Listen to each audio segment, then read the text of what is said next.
بسم اللہ الرحمن الرحیم۔ روشن حروف یوٹیوب چینل میں آپ سب کو خوش آمدید۔ دیکھنے اور سننے والوں سب کو السلام علیکم ورحمۃ اللہ وبرکاتہ۔ پچھلے سبق مفردات کے متعلق تھا، ہم نے پڑھا تھا مفردات کے متعلق کہ یہ جو حروف ہیں الف با تا سا جیم ہا خا یا تک، یہ سب الگ الگ جو حروف ہیں جب یہ جڑ کر آئیں گے لفظ بنیں گے، الفاظ بنیں گے، الفاظ کی پھر آیات بنیں گی، تو ہمیں کیسے معلوم ہوگا کہ یہ کون سا حرف ہے؟ تو اس کے لیے میں نے بتایا تھا کہ ہم اگر نقطوں کو یاد کر لیں تو ہمارے لیے یہ آسانی ہو جائے گی کہ یہ کون سا حرف ہے اور یہ کون سا حرف نہیں۔ یہ اوپر نقطہ آ گیا ہے، اب یہ کون سا حرف ہے؟ نیچے نقطہ آ گیا ہے، یہ کون سا حرف ہے؟ دو نقطے آ گئے ہیں، کون سا حروف ہے؟ تین نقطے آ گئے ہیں، یہ کون سا حرف ہے؟ تو سب سے پہلے چلتے ہیں الف کی طرف۔ سب سے پہلے الف ہے۔ اب ہم پورے صفحے میں دیکھیں جتنے بھی حروف ہیں کہ کون سا ایسا دوسرا حرف ہے جس کی مشابہت الف کے ساتھ بنتی ہو۔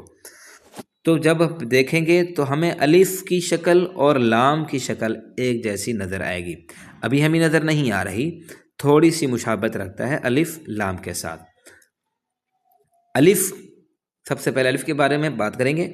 الف جو ہے اس کی خاصیت یہ ہے جب یہ کسی حرف کے ساتھ شروع میں آئے گا تو یہ اکیلا ہوگا، اس کے بعد کوئی حرف جڑا ہوا نہیں ہوگا، اور یہ درمیان میں یعنی اس سے پہلے اس کے بعد، اس سے پہلے کوئی حرف جڑا ہوا ہو سکتا ہے لیکن اس کے بعد کوئی حرف جڑا ہوا نہیں ہوگا، مطلب کہ الف درمیان میں بھی نہیں ہو سکتا۔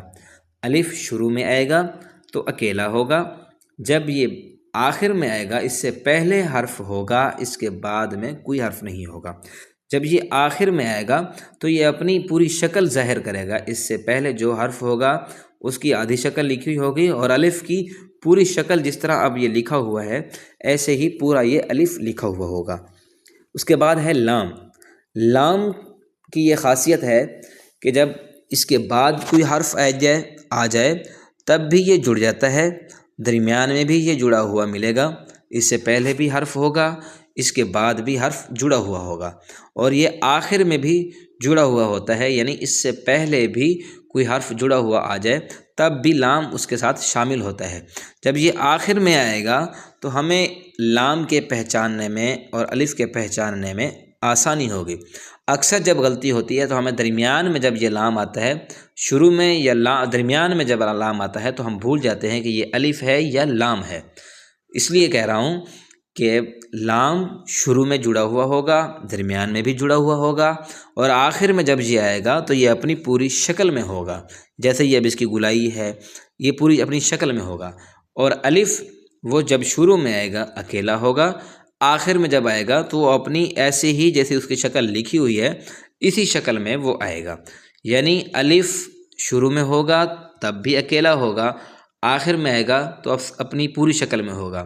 لام شروع میں آئے گا کسی حرف کے ساتھ تب بھی اس کے بعد کوئی حرف جڑا ہوا ہوگا، درمیان میں آئے گا اس سے پہلے بھی کوئی حرف جڑا ہوا ہوگا، اس کے بعد بھی حرف جڑا ہوا ہوگا، آخر میں آئے گا تو اس سے پہلے بھی حرف جڑا ہوا ہوگا اور لام اپنی پوری شکل میں ہوگا۔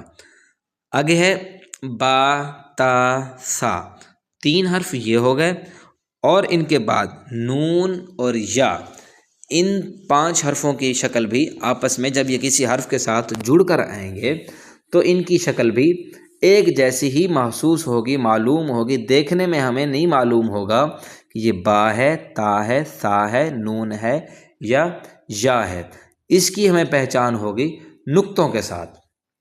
اب ان پانچ حروف کو غور سے دیکھیں کہ ایک با کے نیچے ہے ایک نقطہ، تا کے اوپر ہیں دو نقطے، سا کے اوپر ہیں تین نقطے، نون کے اوپر ہے ایک نقطہ، یا کے نیچے ہیں دو نقطے۔ اب نیچے دو نقطے صرف یا کے ہیں ان پانچ حرفوں میں، جب دو نقطے نیچے آئیں گے ہم دیکھ لیں گے، ہمیں معلوم ہو جائے گا کہ یہ دو نقطے نیچے آئے ہوئے ہیں، یہ با بھی نہیں ہے، تا بھی نہیں ہے، سا بھی نہیں ہے، نون بھی نہیں ہے، یہ یا ہے۔ نیچے جب ایک نقطہ آئے گا تو ہم دیکھیں ان پانچ حرفوں میں کوئی ایسا حرف نہیں ہے جس کے نیچے ایک نقطہ ہو، وہ صرف با ہے۔ جب یہ آپس میں جب یہ کسی حرف کے ساتھ پہلے یا بعد میں آئیں گے تو ہم ان نقطوں کو جب دیکھیں گے تو ہمیں معلوم ہو جائے گا کہ ایک با ہے جس کے نیچے صرف ایک نقطہ ہے اور کوئی نہیں ہے جس کے نیچے ایک نقطہ ہو، اور اس پوری تختی میں با، تا، سا، نون، یا یہ 5 حرف ہیں جو آپس میں بہت ملتے ہیں۔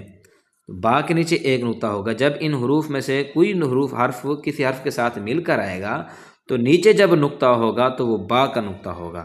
اس کے بعد اگر اس پوری تختی میں اگر نیچے نقطہ اگر ایک اور آئے گا تو وہ جیم کا ہوگا۔ جیم اور با کے علاوہ کوئی حرف ایسا نہیں جس کے نیچے ایک نقطہ ہے۔ اب جیم کی شکل بھی آپ کو نظر آ رہی ہے اور با کی شکل بھی آپ کو نظر آ رہی ہے، یعنی کہ پوری تختی میں ان پورے حروف میں صرف 2 حرف ایسے ہیں کہ جن کے نیچے ایک نقطہ آئے گا جب یہ کسی حرف کے ساتھ جڑ کر آئیں گے۔ آگے ہے تا۔ اب ان 5 حروف میں واحد تا ہے جس کے اوپر 2 نقطے ہیں۔ جب یہ کسی حرف کے ساتھ جڑے ہوں گے تو ہم آسانی سے 2 نقطوں کو دیکھ کر یہ کہہ سکتے ہیں کہ یہ تا ہے۔ اور تا، قاف، پوری تختی میں صرف یہ 2 حروف ہیں جن کے اوپر 2 نقطے ہیں۔ پوری تختی میں یہ 2 حروف ہیں جن کے اوپر 2 نقطے ہیں، اور کوئی حرف ایسا نہیں جس کے اوپر 2 نقطے ہوں۔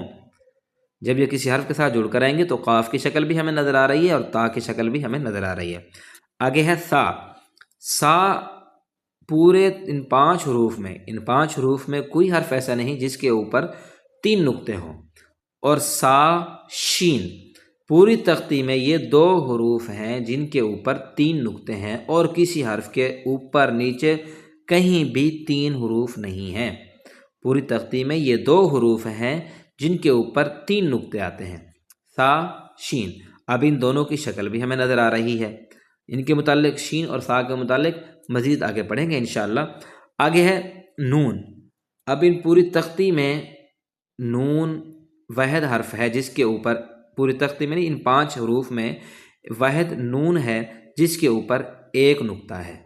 جب یہ حرف نون کسی حرف سے پہلے یا بعد میں آئے گا تو ایک نقطے سے ہمیں معلوم ہو جائے گا کہ یہ نون ہے، با بھی نہیں، تا بھی نہیں، سا بھی نہیں، یا بھی نہیں، بلکہ یہ نون ہے، کیونکہ اس کے اوپر ایک نقطہ آ رہا ہے۔ یا کے متعلق پہلے بھی بتا دیا کہ ان 5 حروف میں جس کے نیچے 2 نقطے ہیں وہ یا ہے۔ انشاءاللہ امید کافی ہے آپ کو ان حروف کی سمجھ آ گئی ہو۔